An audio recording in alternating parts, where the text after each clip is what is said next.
Alright, welcome to my YouTube tutorials on how to make a contents page and a reference list.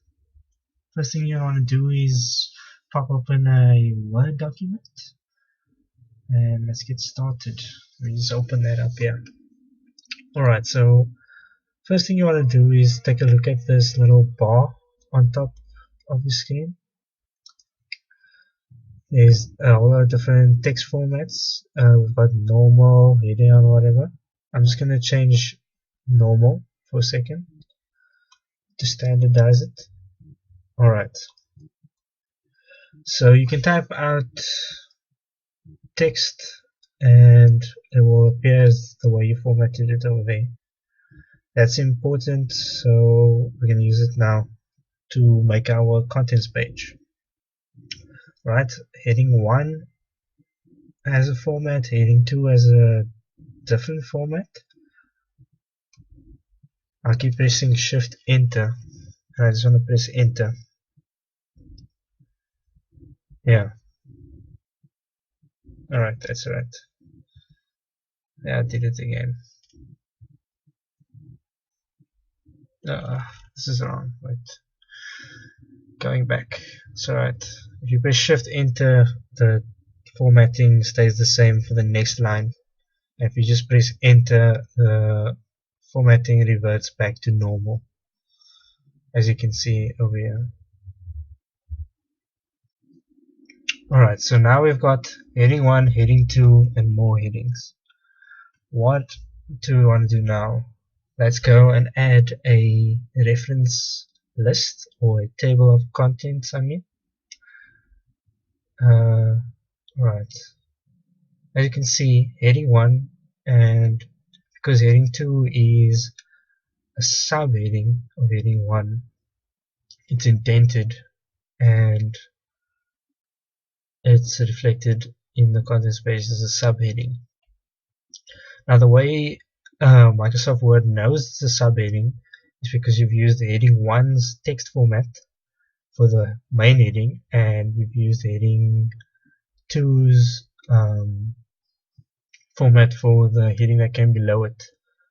So if I change normal to a heading 1 and I update this table, you'll notice that heading 1 still has heading 2 as a subheading, but normal is a heading on its own because normal is now a heading and a heading 1, and heading 1 is also a heading 1 format.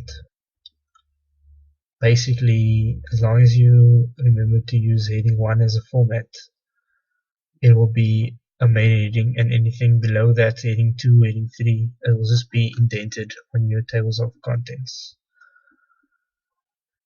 So next step, let's look at making a reference list. I'm just thinking of a quote now.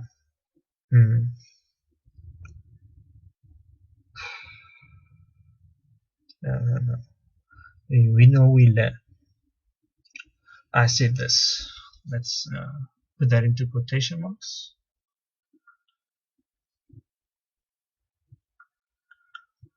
This is how your normal referencing would look.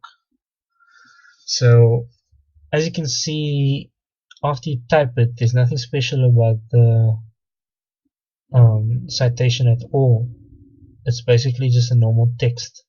But what we want to do is want to make a dynamic, automated bibliography or reference list. So we're going to use Microsoft's built-in tools. First of all, we're going to references and we're going to add a citation or placeholder. Alright, so as you can see, there's already something different about that. A placeholder, if you don't have the source yet, you can use that function to add a placeholder, so you can add the source in later and it will remember that you made it into a placeholder and always be highlightable like it was there. Alright, Since this is an interview, we'll go to the interview type of source. We'll add my name. What kind of interview is it? How to win at life.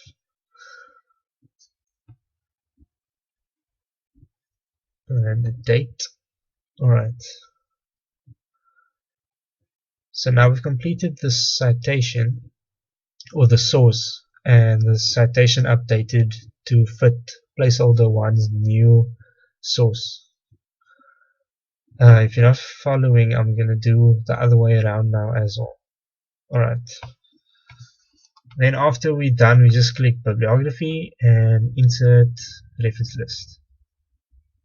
As you can see, the top line is now, you can highlight the source, you can edit the source, it shows in your reference list, and you can now reference, you can change the heading to reference list. And even more interesting thing is that you don't need to do a placeholder. If you already have the source ready, or you want to do the sources as you go along, you just make sure it's on Harvard method. It will stay there if you select it the first time. And if you've already added the source to your reference list from a previous assignment, you just scroll down, find it from the list that it remembers from every assignment you've done on your PC.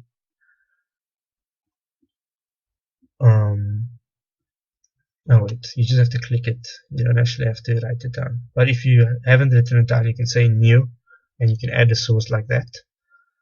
But now you just go and find your source. You say copy it over, and now it's part of your current list. And then you can work with that source. Let's add another random quote here. Obviously, you can't do this with your actual report. You'll need to use something from the source. Alright.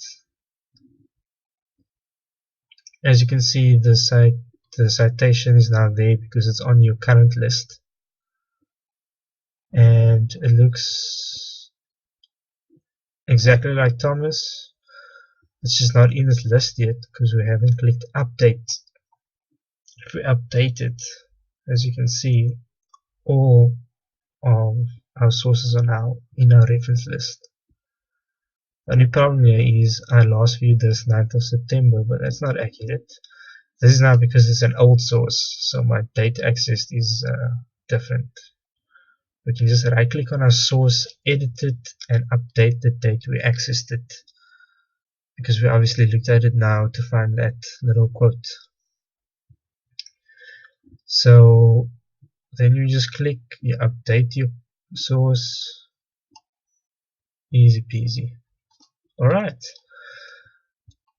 But next step is, let's check out our contents page after we've updated it. We can update the entire table, and now they've added heading 1s, which is make a reference list and main sources, as well as a reference list. And this also helps to navigate your big reports, because if you press Control and then click on any of the headings, it takes you directly from there to that heading. As you can see, I just clicked making a reference, and it sent me to making a reference. Same with normal. So the contents page is both generated and advanced in terms of how you can use it. That's all for now. Please walk through the video slowly if you found it too quick. Thank you for listening, and have a nice day. Bye.